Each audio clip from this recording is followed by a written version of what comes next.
Assalamualaikum warahmatullahi wabarakatuh. Waalaikumsalam warahmatullahi wabarakatuh. Kembali lagi bersama kami di Time Travel. Rahayu dan salam sejahtera untuk kita semua. Alif, Sobat Time Travel, di episode kita kali ini kita akan bahas satu ini Lif. Kemarin tuh aku baca satu headline berita. Jadi tertulisnya begini, muncul patahan raksasa di bawah Sulawesi yang berpotensi gempa dan tsunami besar di masa yang akan datang. Nah, saat aku baca headline berita itu kan aku biasalah lagi nyari-nyari referensi tentang benua-benua yang hilang lah, lagi nyari itu, terus di benua yang hilang itu, ini jadi kayak ada kesesuaian antara headline berita itu sama apa yang lagi aku, fokus gitu kan, tentang benua yang hilang. Jadi ada namanya tuh fenomena mikro mikro mikro benua lah. Nah itu adanya tuh di, antara Greenland sama Kanada. Jadi ada patahan kecil dari super benua kali gitu ya, yang dia menyusup di antara selat itu, selat antara Greenland dan Kanada. Cuman dia bentuknya tuh kayak, apa, jadi kelihatan kalau dari satelit itu jadi kelihatan kayak lautan dangkal, tapi ternyata sebenarnya dia tuh mengambang. Jadi nggak ada jejaknya, nggak ada pondasi dasar. Nah, terus aku jadi berpikir kan, ini patahan di bawah, Sulawesi ini, apa jangan-jangan, Sulawesi itu juga bisa dibilang kayak mikro benuanya yang ada di Nusantara zaman itu ya? Bukan Nusantara, Sundaland kali ya? Karena Alif kan selalu cerita ya, bahkan di zaman dulu aja, Sulawesi itu sebagai satu kawasan yang terpisah ya dari 2 benua besar yang ada di kanan kirinya ya, ada Sundaland dan Sahulen lah ya gitu. Nah, apakah kalau misalnya yang Alif lihat itu, fenomena yang ada patahan di bawah Sulawesi itu fenomena yang sama seperti yang dibilang mikro benua itu? Pertanyaan pertama itu. Oke, bismillahirrahmanirrahim. Kalau secara literatur dan keilmuan geologi dan sebagainya ya, mungkin begitu, Mas. Mmm, mhm, Karena kita tahu sedikit intermezzo lah ya, belum ke bukan sebagai spiritnya, tapi intermezzo secara literal bahwa ya kita tahu Sulawesi itu punya cerita sendiri dalam proses panjang evolusi dan geologinya gitu mhm, kan. iya Makanya betul, beraneka ragam hayati, flora dan fauna tuh banyak di sana betul yang betul, kadang-kadang unik-unik lah gitu. mhm, Sampai termasuk berpengaruh kepada kebudayaannya mmm, kemudian waktu, sampai akhirnya jadi zaman sekarang orang kenalnya ada Bugis dan sebagainya gitu. Antara wilayahnya dengan apa yang ada hidup di dalamnya itu kan saling berkesesuaian. mhm, mhm mhm, Cuman ada hal yang, eee terlihat ketika kita cerita tentang Sulawesi. Kan sebelumnya kita udah sedikit diskusi kan mhm soal mhm, Sulawesi. cerita, heeh, Entah gimana ya Mas, tiba-tiba saya tuh sebelum syuting ini kita mulai, kebawa suasana waktu kita lagi diskusi singkat soal Sulawesi. Jadi, saya tuh kayak saya ngelihat kawasan besar, luas, awalnya tutup kayak awan, kabut, mhm mhm, makin lama ngedekat, terus mulai tersingkap kabut itu. Nah, kelihatan dari jarak jauh, ada beberapa titik, itu, kayak prajurit dan kesatria lagi ada di titik-titik tertentu, membuat sebuah bukan barikade ya, cuma memang kayak ada penjagaan lah. mhm, Tetapi nggak cuman satu titik panjang, enggak, ada beberapa titik-titik di, luasnya tempat itu, luasnya kawasan itu. Mungkin aja itu wilayah Sulawesi, tapi saya nggak tahu yang sebelah mana, kan mmm, Sulawesi luas banget, iya Mas. iya, Nah, terus makin lama makin deket, saya ngelihat di titik-titik tertentu yang ada prajurit-prajuritnya itu, ada ciri khas di mana di sekitar mereka itu kayak ada posnya itu kayak terbuat dari batu dan ada kayunya juga. Tapi kok kayak batunya tapi agak mengkilap mmm, gitu, agak mengkilap. Nah, terus saya ngelihat ciri khas dari si prajurit yang ngejagain kawasan-kawasan tertentu, itu mereka megang tameng-tameng besar. Jadi kalau misalnya teman-teman tahu kayak tamengnya Dayak, suku Dayak, Mmm, itu kan dari kayu, iya panjang gitu kan. iya, Tapi kalau ini panjang panjang, bisa hampir nutupin satu badan orang, laki-laki dewasa. oke Agak sedikit besar, lebar maksudnya, tapi kelihatannya mengkilap juga gitu, kayak mengkilap gitu, warnanya agak keabu-abuan, tapi mengkilap. Terus pakaian-pakaian mereka itu pakaian yang campuran. Jadi ada etniknya sedikit, tapi selebihnya kayak aksesoris-aksesoris, kayak mungkin bisa dibilang kayak zaman wayang, mmm, tapi juga ada sedikit etniknya gitu, kayak ada batu-batunya, terus, ada beberapa titik kayak entah itu besi atau apa, cuman memang kelihatan lebih tebel aja lah gitu pakaiannya. Masing-masing dari mereka tuh megang tameng sama kayak semacam ada yang pedang, ada yang tombak. oke, Semuanya mengkilap. Mukanya itu muka-muka tegas. Raut wajahnya tuh kayak lagi, sikap siap siaga, sikap siap, ya siaga, mmm, siap, nggak bergeming ibaratnya. Nah, dan itu titiknya banyak banyak gitu, melebar lah. Sampai di salah satu momen, saya ngerasa kayak ada yang ngeliatin. Makin lama saya makin deket, ada di kawasan di kawasan tersebut, agak jauh dari saya, itu kayak ada menara. Kayak menara pantau gitu, Mas. mhm, Tinggi, kelihatannya sih dari batu, tapi yang rapi banget disusunnya. Nah, di atas itu ada orang, tiba-tiba dia nengok. Nengok, dia kayak bawa busur, gede busurnya, mmm, warnanya putih.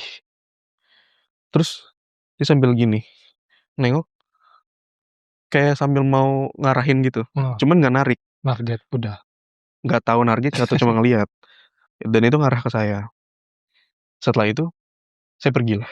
Udah, setelah itu udah, kembali kepada keadaan yang sekarang, mmm, kesadaran mhm yang mhm, saat itu, gitu. mhm, Tapi pertanyaan pertanyaan-pertanyaan di pikiran tuh terus muncul, "Itu apaan? Sulawesi itu ada apa sih? Kok kenapa kayak mhm, siaga?" di Dan masa sekarang sebagainya. ya, iya, Ya pokoknya lagi kenapa gitu, atau lagi bagaimana gitu kan. mmm, Sampai akhirnya, ada satu momen saya lagi sambil, ngerjain sesuatu, kebawa lagi suasana itu, kebawa lagi dan saya diperlihatkan banyak banget yang namanya kayak orang, tapi berbagai macam bentuk, Mas, mmm, di berbagai macam wilayah-wilayah yang ada di kawasan luas itu.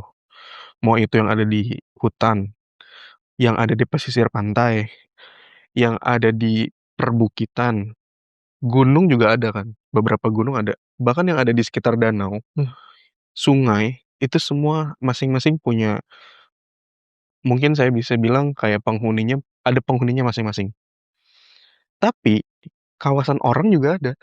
mhm mhm, oke, Bahkan kadang kala saya ngelihat antara kawasan orang, itu bersebelahan sama kawasan yang lainnya. Tapi mhm mungkin orang nggak sadar kalau mhm itu ada di mhm, sekitar mereka. Segitu beragamnya kawasan Sulawesi, sampai saya bingung, ini semua apa? Terus saya harus mulai dari mana?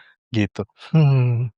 Nah, ini kan menarik loh ya, Sulawesi itu kan pulau yang unik ya, yang Iya ada unik, di Indonesia, betul, bentuknya kayak rubka segala macam, dan ternyata kan memang kan awal pembentukannya juga unik, mmm, apa, secara geologi dia punya proses yang rumit, kompleks, dan berkelanjutan hingga saat ini kan, gitu kan. Dan itu udah dimulai jutaan tahun yang lalu kan, gitu. Nah, sebenarnya berawal dari keunikan itulah, gitu. Terus yang tadi Alif udah ceritakan, yang Alif lihat di masa sekarang ya. Nah, aku kan jadi penasaran, apakah keunikan itu juga muncul dari awal istilahnya, Pulau Sulawesi itu terbentuk gitu? Sebenarnya ada keunikan cerita apa sih, Liv, kalau misalnya di masa lalu tentang Pulau Sulawesi? pertama, ada sebuah cerita panjang yang diceritakan oleh leluhur, Mhm. bahwa yang intinya adalah Sulawesi adalah salah satu tempat yang luhur. Mmm. Di sana terkandung banyak nilai-nilai yang luhur, keilmuan yang luas, juga filosofi yang mendalam. Oh, aku lupa nih, Ya, aku lupa. Karena di salah satu, apa, catatan kuno mereka yang terkenal itu Lagaligo, Lagali. iya mereka kan bilang asal-usulnya orang-orang Sulawesi itu kan memang dari langit ya katanya. Nah, itu gimana, Liv? Oke, Apakah dia juga turut mewarnai, apa, keunikan kehidupan yang ada di masa lalu di Sulawesi?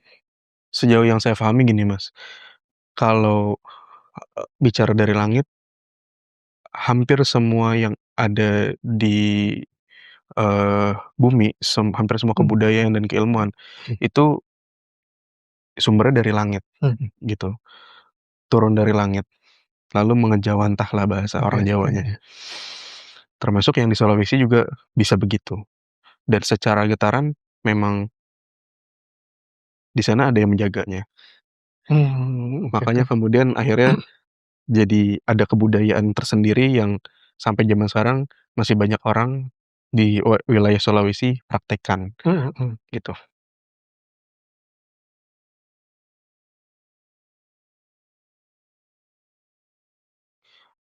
Terus yang kedua adalah, eee, sebetulnya ada cerita panjang di masa lalu Mmm? yang berkaitan dengan, sejarah yang lebih luas lagi. Cuman mungkin saya nggak bisa cerita di episode kali ini. Mungkin nanti ada episode yang lain ya. Oke oke. Cuman, waktu saya lagi ngelihat kawasan luas tersebut, yang mungkin itu Sulawesi, tapi saya nggak tahu wilayah mana. Mmm, Ada ada yang terlihat seperti seorang, eee, ada seperti laki-laki, beliau tinggi, pakaiannya seperti kalau saya bilang kayak begawan, mmm, pakai pakaian khusus lah gitu, kayak kain-kainan gitulah. Tapi mhm, nggak cuman warna monokrom, nggak, tapi warna yang lebih ke arah pastel. mhm, Terus, eee, pakai alas kaki yang kayak dililit gitu, dan dia megang tongkat, dan dia itu s terlihatnya sering keliling ke banyak kawasan itu, mmm, keliling, mmm, mhm, jalan jalan jalan jalan jalan. Ada, selintas saya dengar dari apa yang beliau kemudian beliau ada yang beliau sampaikan sedikit kalau, eee, sa intinya beliau itu bagian dari yang ada di kawasan Sulawesi, mhm, bagian dari yang ada di kawasan Sulawesi. Tapi kata beliau, ada yang lebih luhur lagi, mmm, tapi itu nggak pernah keluar, nggak pernah kelihatan maksudnya. oke. Terus beliau cerita kalau, eee, jikalau ada sesuatu hal dari luar yang mau masuk ke area kami, ke area sini, dan itu tidak baik, maka akan langsung dihalau, Oke. akan langsung ya dipagerin lah gitu bahasanya. Sampai kadang-kadang, kata beliau, efeknya adalah ke situasi alam, ke Mmm, kejadian alam, gitu. Misalnya, kalau ada energi yang tidak baik dari luar masuk ke kawasan-kawasan tertentu di wilayah Sulawesi, dan memang itu nggak baik, langsung dihalau sama penjaganya. Kemudian efeknya itu bisa ke alam manusia, misalnya terjadinya entah kadang longsor, entah kadang mungkin gempa. mhm, Kan karena sejauh yang saya tahu, di bawah situ kan juga ada lempeng-lempeng tuh, Mas. iya betul. Nah, Ada sesar-sesar juga. Iya, iya. Nah, kata beliau, efek-efek itu berpengaruh kepada situasi alam yang ada di situ, mhm, gitu katanya. Karena di mana ada e energi, negatif bertemu energi positif, berbenturan, pasti ada efek. Jadi mmm, kayak ibarat kayak percikan listrik, iya ada iya, efek. Nah, efeknya ke alam manusia juga berasa, mhm gitu. mhm, Bahkan kata beliau, terkadang terkadang jika memang efeknya itu ada di kawasan kawasan-kawasan pemukiman tertentu, itu efeknya bisa kena ke orang-orang juga, Mmm, gitu. mmm, Ya yang orang lihat jadi kayak kejadian alam aja, mhm, gitu. Dan kata beliau, bahkan pen kam eee, para leluhur yang ada di sana itu menjaganya dengan hal-hal yang tidak dibayangkan oleh manusia pada umumnya, gitu mhm, intinya. mhm, mhm, Makanya kata beliau, di mana ada sesuatu yang sedang tidak baik berjalan mengarah ke sini, maka yang di sini juga menjaga tanah yang ada di mmm, sini mhm, gitu, mhm, mhm, supaya hal-hal luhur itu tetap terjaga. mhm. Nah, terkait dengan kewaspadaan yang di masa depan, tentang tsunami dan gempa, kan nggak berapa lama itu kan kita kan pernah punya, situasi yang peristiwa yang kurang baiklah yang ada terjadi di Palu waktu itu. Kurang lebih itu terjadinya kalau nggak salah tahun 2018 lah. Nah, Mmm, apakah kejadian itu juga terkait dengan situasi geologi yang sangat kompleks dan rumit yang ada di Sulawesi? 2018 itu apa, Mas? 2018 itu mungkin Sobat Time Travel juga tahu kalau itu adalah likuifaksi ya, tanah bergerak yang, dengan gempa kekuatan kalau nggak salah ya 7,5 skala Iya Richter iya dan iya, itu oke oke. banyak ininya korbannya, bisa 1.000-an lebih dan infrastruktur yang carut marut, rusak. Nah, gini, kita sering bahas kalau alam itu punya wujud manifestasi. Mhm, Nah, di mana ada wilayah pasti ada penjaganya, ada leluhurnya. ya, Leluhur itu menjaga hal-hal yang luhur, mhm, karena kaitannya dengan tadi, semua itu berasalnya dari langit, mmm, gitu. Lahir dari langit, turun ke kawasan itu, turun ke bumi. Nah, di mana ada leluhur, pasti tanah itu dijaga dijaga, dari hal-hal yang nggak baik. mhm, Sampai kadang ketika ada terjadi gesekan atau benturan, maka efeknya bisa ke manusia. oke oke, Secara kasat matanya manusia itu jadi kayak alami aja, Mas. mhm Memang mhm, itu keilmuan iya keilmuan ilmu geologi dan sebagainya gitu kan. Tanah bergerak, gempa bumi, ada lempeng bergesekan, iya tapi iya kan itu kan 2 hal yang berbenturan, iya iya iya, betul betul. gitu gitu. Buat kita ngelihatnya jadi kayak cuman likuifaksi ya, Jadi ternyata ada ya kalau hal ada di baliknya, kejadian-kejadian kayak gitu, bisa jadi bisa jadi. memang ada suatu benturan di alam spiritnya Oke, gitu. manusia Sebenarnya nggak cuman di Sulawesi, Mas. Hal kayak gitu terjadi di di manapun. tempat yang lain Dan juga. sekarang kan kita sering bahas frekuensinya Iya, semakin meningkat semakin meningkat, berbarengan dengan karakter manusia, juga dengan kejadian alam. mhm Itu kan sama halnya mhm, kayak kalau saya dengar dari para leluhur, sama halnya seperti sebuah benturan dari 2 energi alam, mmm, yang satu kutub positif, yang satu kutub negatif ibaratnya. mhm mhm, Kemudian berbenturan, terjadi sebuah percikan listrik kalau di ilmu fisikanya. Tapi kalau di ilmu realitanya, ada sebuah hal yang terjadi kan mhm mhm, di dunia kita gitu. oke oke. Ya, secara logika spiritnya kayak gitu yang saya pahami. Nah, ini deh, m nggak tahu ini pertanyaan atau bukan ya gitu, karena lagi aku nyari-nyari referensinya juga.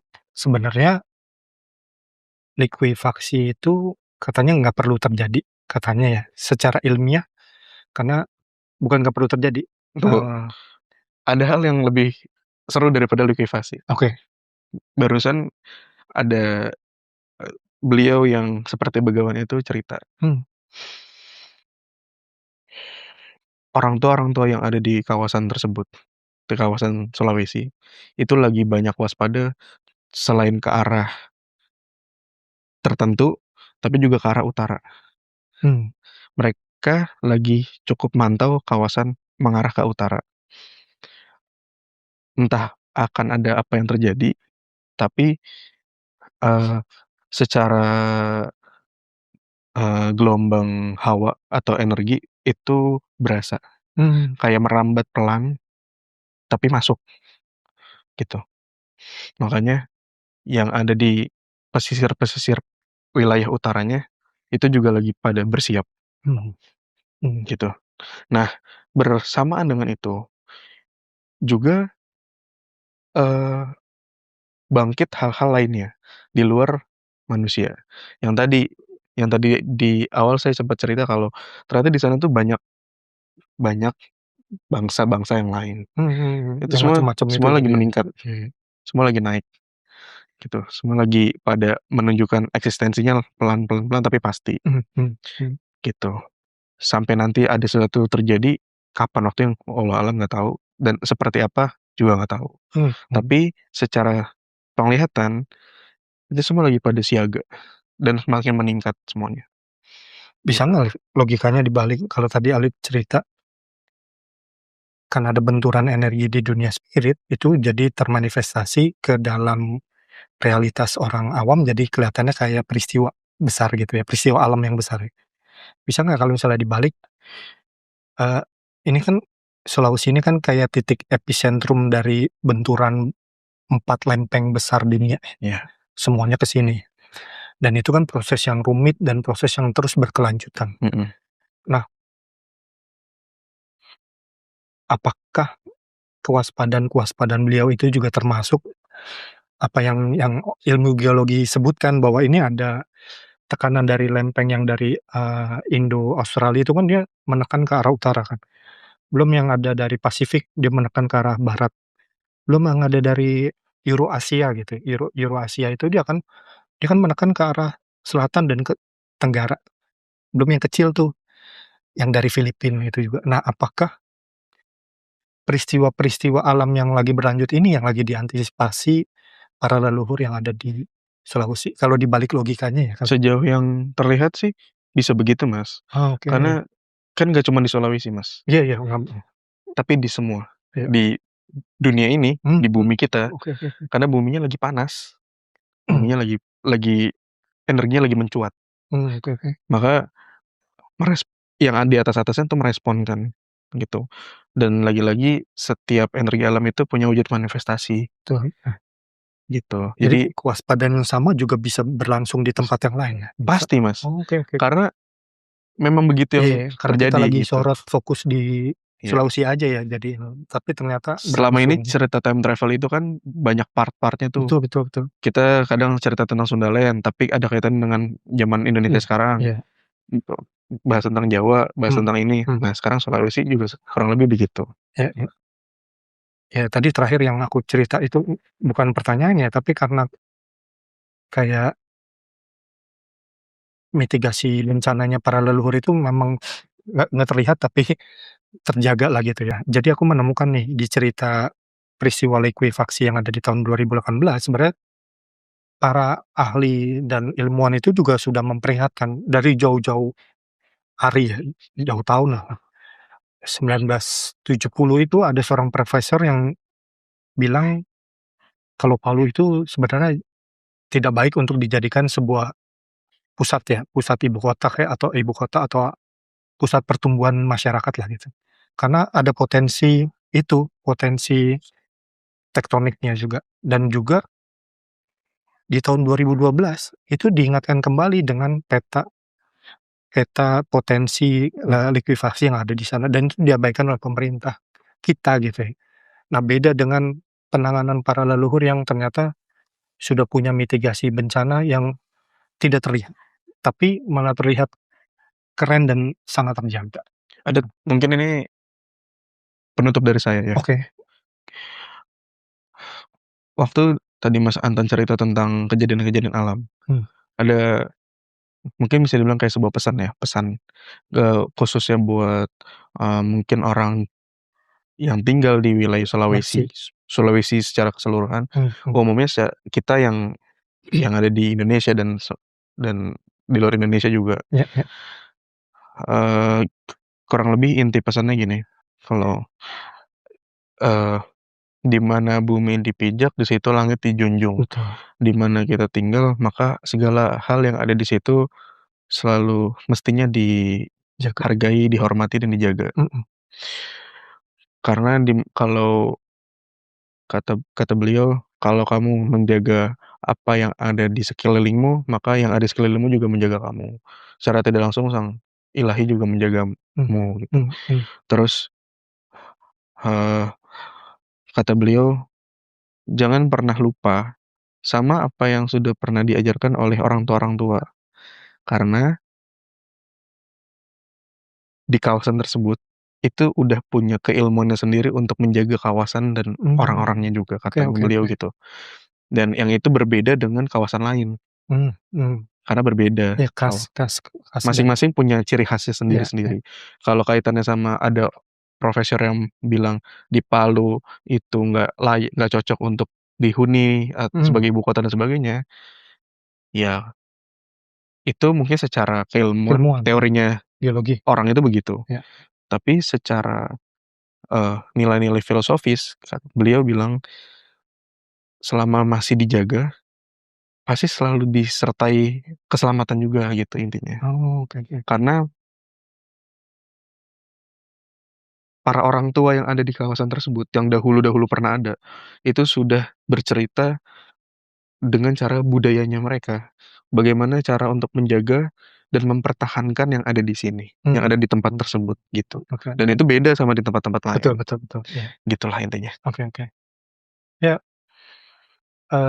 meskipun itu headline berita ya, tapi tetap, apa, membutuhkan kewaspadaan kita juga ya untuk, bersiap lah paling tidak di masa yang akan datang, karena udah ada potensi yang, berjalan ribuan tahun ya, proses geologinya masih terus berjalan hingga sekarang, jadi pastinya harus ada kewaspadaan tentang hal tersebut ya.